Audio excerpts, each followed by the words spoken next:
Good evening, fellow YouTubers. And let me just check to see if my sound is good.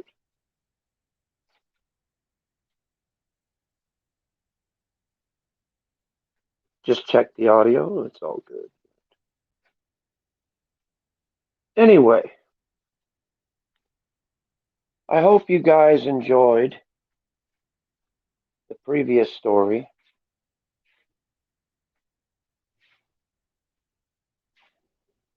because I'm about to tell you another one. And this one is a bit different. Shout out to Mr. Jack Napier for giving me this wonderful idea. And shout out to Shelley for the wonderful story that she told in the previous stream. Now, this is going to be the last story for today.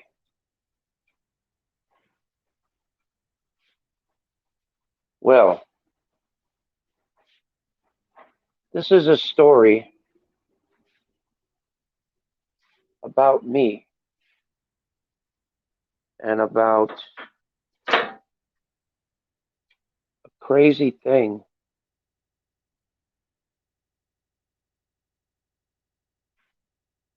Yep, I'm going to do exactly what you said, Jack. I'm going to tell the story. Here we go.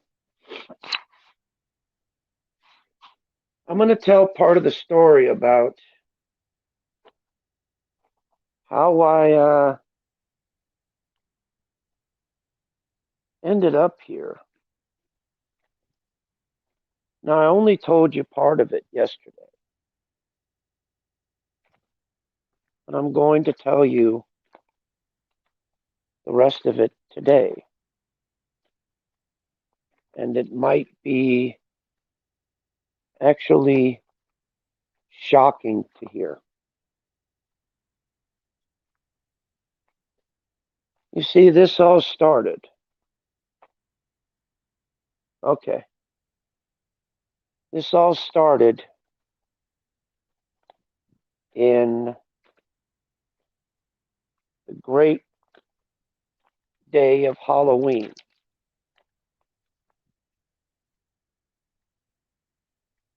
The year was 1976, the year of love and young and youth. And, you know, I was young in my youth back then and full of vinegar, you know, full of adventure.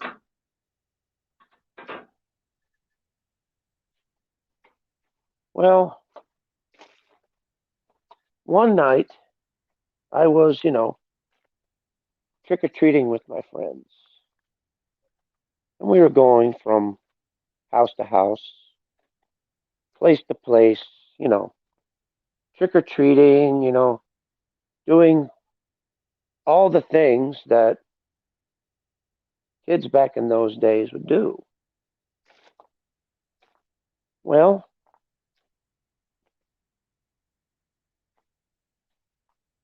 one day it happened. I was going trick or treating, and my friends decided to play a little prank on me. So we went to the went to the local park to look at all of our candy that we'd collected and divvy it up and all that. And once that was done, my friends decided to play a little prank. They wanted to play hide and go seek at 12 o'clock at night in a little clearing in the woods, right close to behind, right close to behind my house.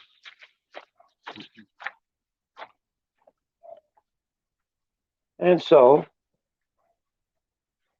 we just decided, sure, why not? So I agreed. And hang on a second.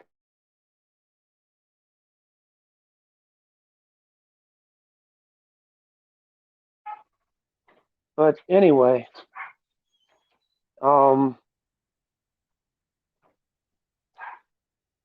the game went on.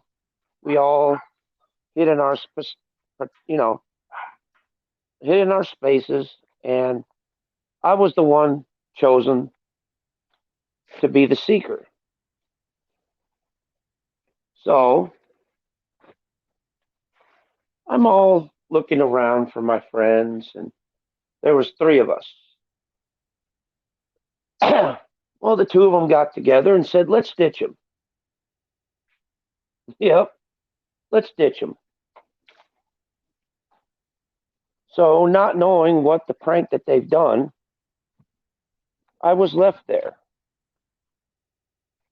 by myself, alone, in a dark, dark clearing where there was no light but what the moonlight could show, because it was somewhat of a full moon out that night. And I'm walking in the woods, and couldn't find them.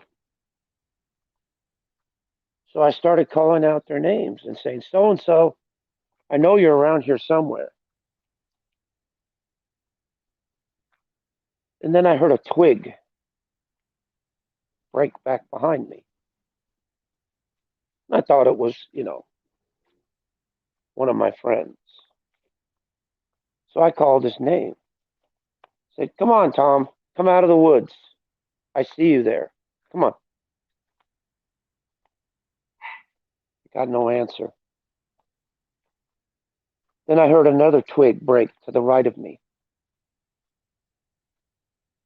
I'm like, okay, they're trying to scare me.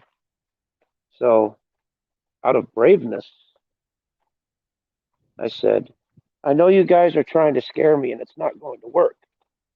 Come out of hiding." Next thing you know, another twig broke on the left side. And the next thing you know,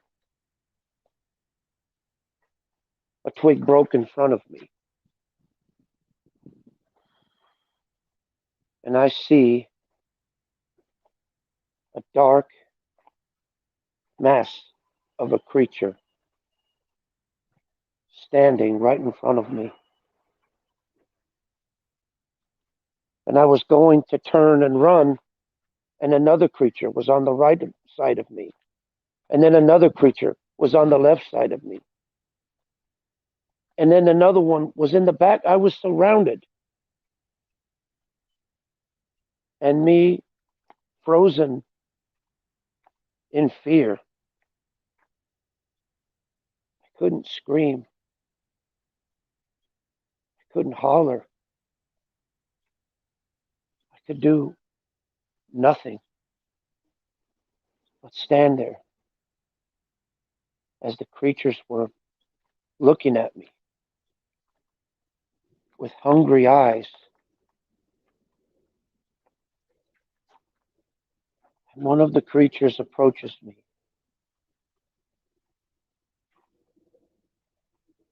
It had a pale white face.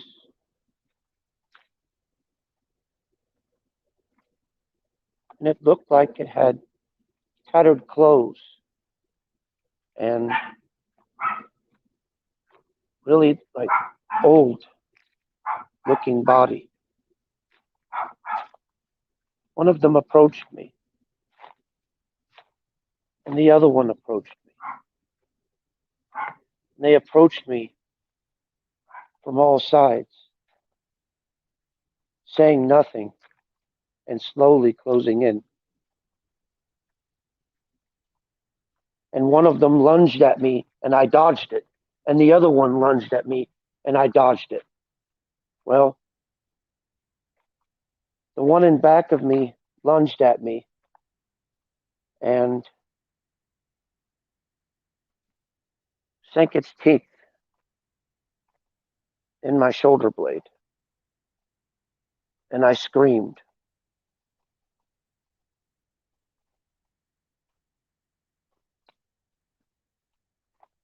And the others tried to bite me as well. And that's when I saw my friends coming back, saying, "Hey, we got you, we got you, we got you. Look at you now." And they couldn't believe the horror that they saw. The creatures ran off into the bushes.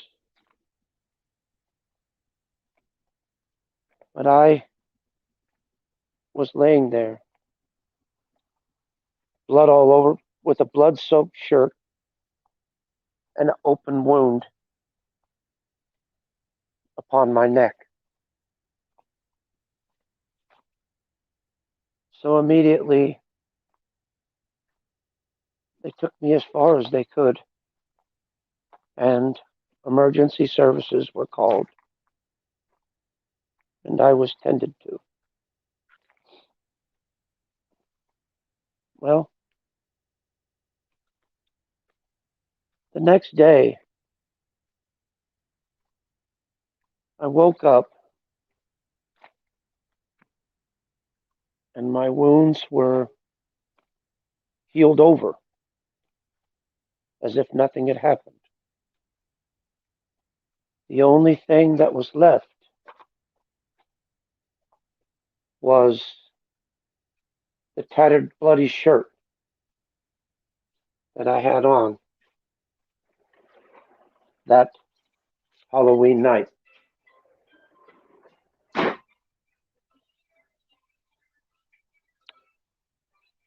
So, anyway, as the days progressed, I noticed that. Hold on just one second.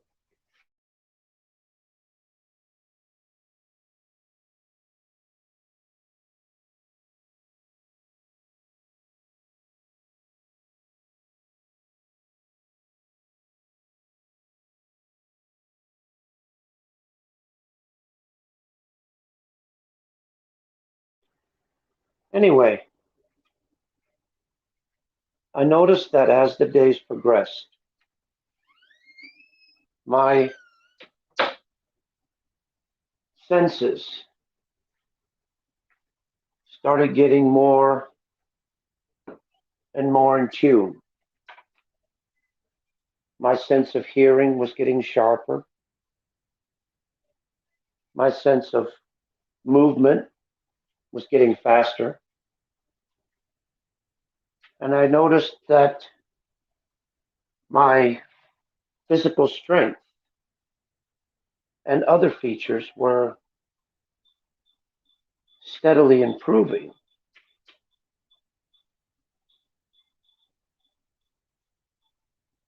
Well, that night, when the moon was full,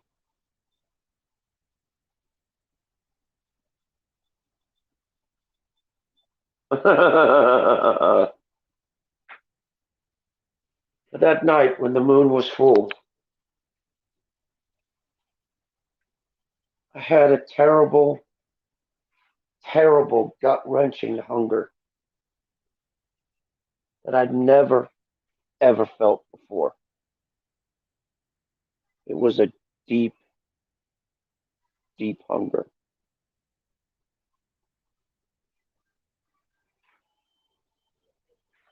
then here's something that I didn't notice before. I started noticing that my skin started deteriorating. I started getting boils and sores on my skin, on my arms,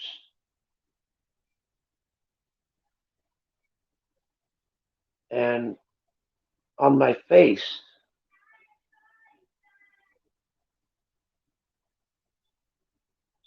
And I noticed that my nails began to change. I felt very, very strange. I tried to open up the fridge to eat something, but every time I ate something, I threw it right back up.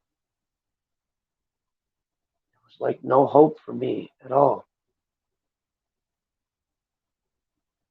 So I went outside,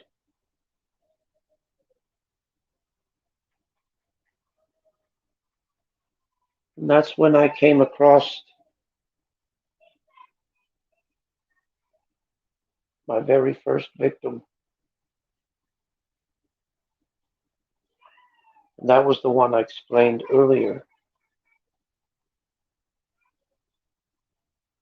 He was a middle aged fellow, maybe 30s, 40s, somewhere in there. He was alone,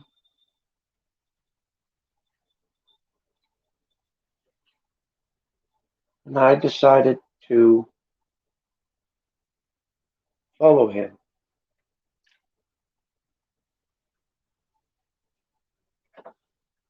And he eventually sat on a bench in the park.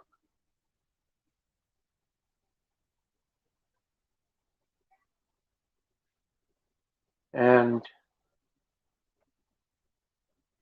I approached him.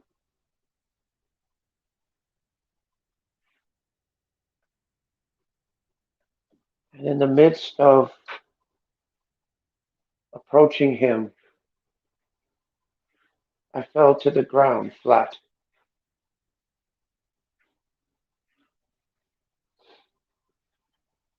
And when I came to,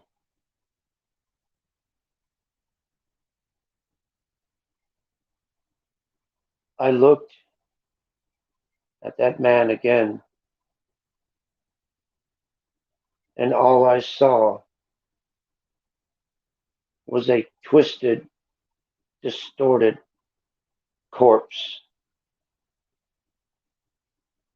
His intestines were spilled all over the ground. His neck and arms were ripped clean,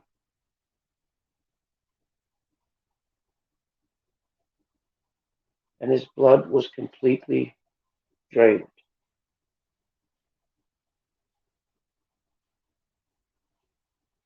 And I looked at myself, and I noticed that the sores on my arm had healed. I noticed that the paleness on my skin had returned to normal, and everything seemed fine.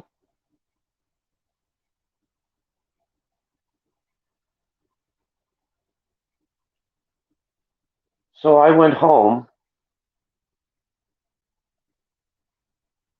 as if nothing had happened.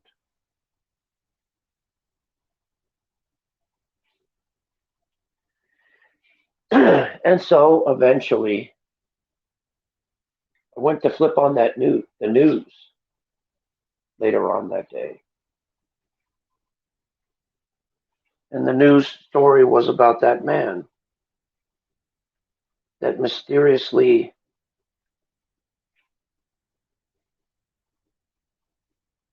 got attacked by, I don't know, some kind of animal or something. And this man was very well known throughout his community.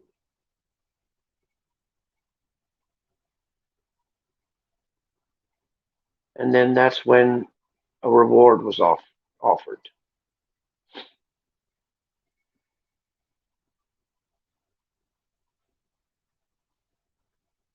$2,000 to anyone with information leading to this case. Because you guys know a murder case never goes, you know, never goes cold. It always stays open until it's solved.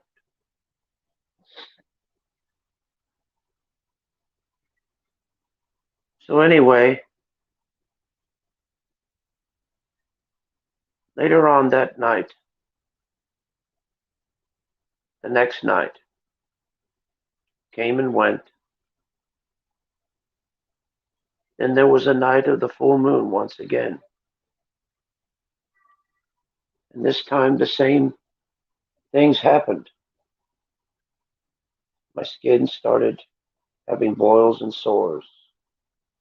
My face started getting pale. Only this time, in the midst of all of that,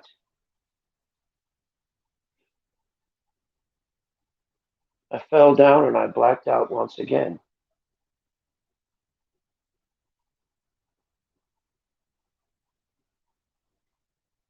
And when I had come to,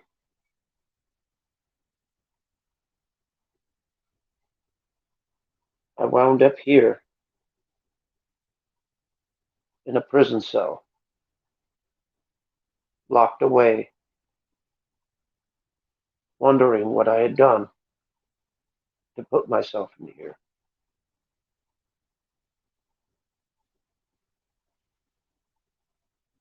And the warden comes up, delivers my food, and tells me murderer. I'm like, what did I do?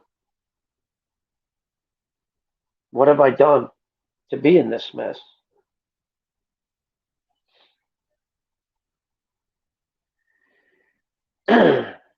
Later on that day, the next day, I mean, a special investigator comes by.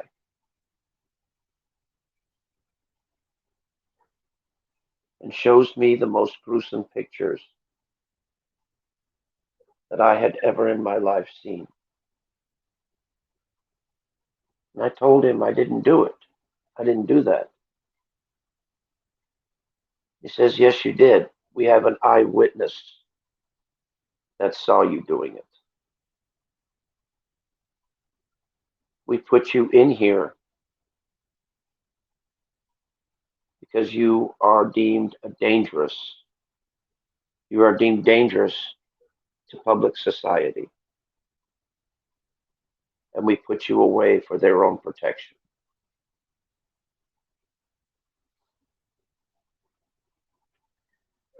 And that's the true story of how I came to be in here.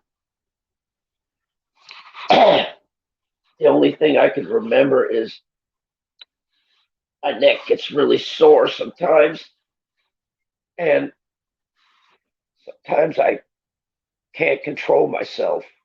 And now, when I get those urges, when my skin starts going pale, when it starts to peel,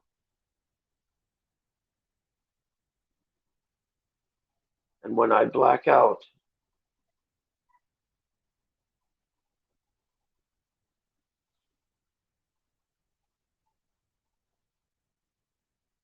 and then I come to the next morning, I'm still in my cell, but I notice scratch marks on the walls and on the door. I noticed huge dents on the door, as if something or someone wanted out.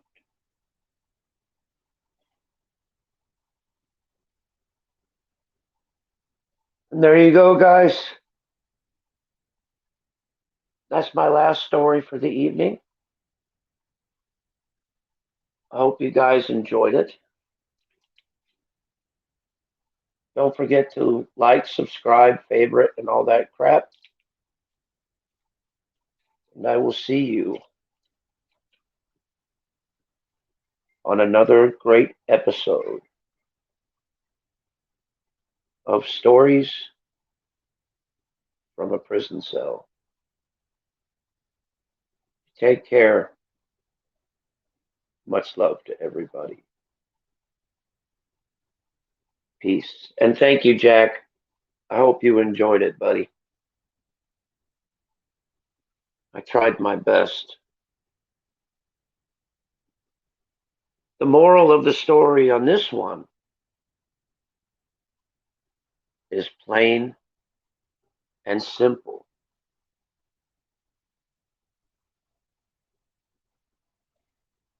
Yep. The moral of the story is plain and simple. Be careful of playing in the dark because you never know what you might find or what might find you.